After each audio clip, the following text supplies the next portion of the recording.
Sa patuloy na tumitinding tensyon sa West Philippine Sea, walang humpay ang pagdepensa ng ating mga puwersa doon, lalong-lalo na ang mga barko ng Philippine Coast Guard laban sa mga Chinese vessels na pilit na pumapasok sa ating territorial waters at matagumpay namang nadepensa ng Coast Guard ang ating teritoryo.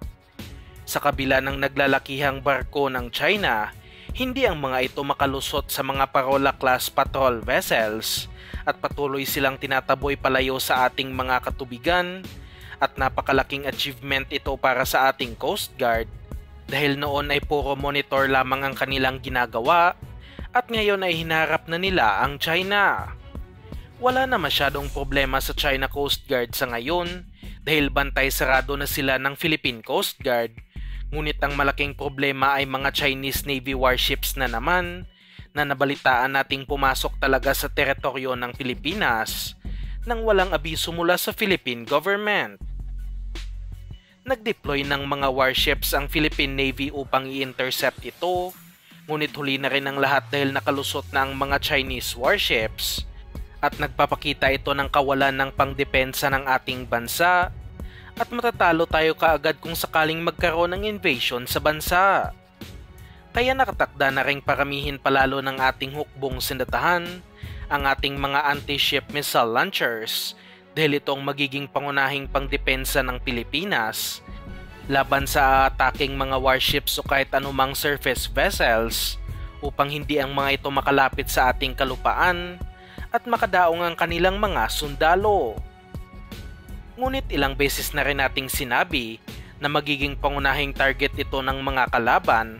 lalo na ng mga fighter jets ng China, pati na rin ang kanilang mga missiles, dahil ito ang pinakamalakas na arma sa arsenal ng ating hukbong sindatahan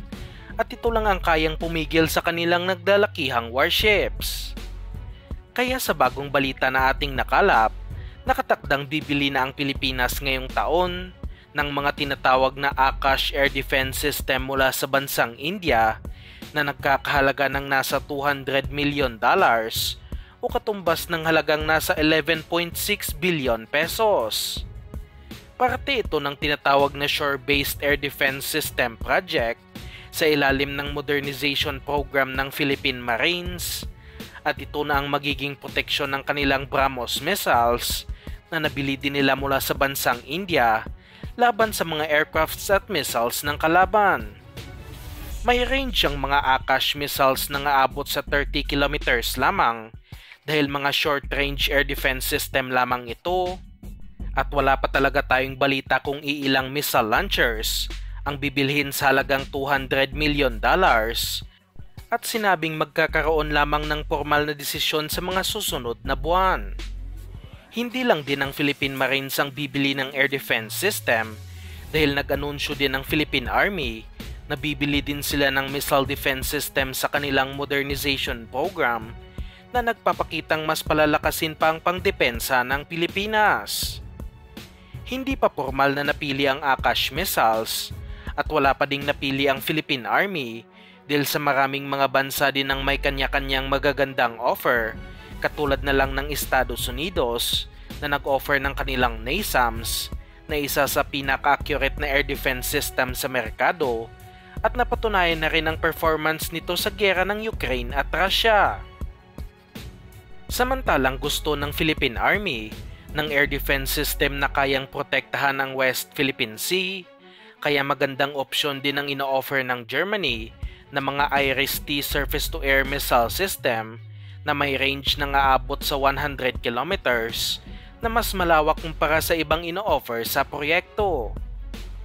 Ngunit sa huli, ang pinakamurang offer pa rin ang pipiliin ng Pilipinas dahil alam naman nating gipit pa rin tayo sa pondo at kung sana'y tataasan palalo ng gobyerno ang budget sa modernization program, ay makakapili ng magandang produkto ang ating hukbong sindatahan. Unti-unti nang naglabasan ang bibilhin ngayong 2025 at sa mga hindi nakakaalam, marami pang ibang proyekto na para sa air defense ng Pilipinas, katulad na lang ng Man-Portable Air Defense System project ng Army na pangdepensa naman laban sa mga helicopters at drones na usong-uso na sa mga kasalukuyang gyera. Isa na nga sa pinagpipilian ay ang KP Samcheron na isang short-range air defense system na offer ng South Korea na may sinasabing range ng nasa 7 kilometers at bawat isa nito ay nagkakahalaga ng nasa $3 million. Malaki ang tsansa na manalo ito dahil mahilig na rin sa Korean-made weapons ang ating hukbong sindatahan at kayang-kaya bilhin ng ating bansa ang kanilang murang produkto. Ang isa pang ino-offer ay ang Mistral Short Range Air Defense System ng France na kasalukuyan na rin ginagamit ng Philippine Navy na kung saan may range naman ito ng nasa 8 kilometers at maraming bansa na rin ang gumagamit nito sa ngayon. Halos magkapresyo din ito sa offer ng South Korea, ngunit ang malaking pinagkaiba ay subok na sa totoong giyera ang mga Mistral at kasalukuyan itong nakakabit sa mga Rizal-class frigates ng Philippine Navy, kaya baka ito na lang din ang bibilhin ng Philippine Army. Marami pang ibang proyektong hukbong sindatahan sa ngayon, ngunit tanging ang budget na lang talaga ang hinihintay at ginagawa na ngayon ng paraan ng Department of National Defense na makakuha ng soft loans mula sa ibang bansa upang magtuloy-tuloy na ang modernisasyon ng hukbong sindatahan.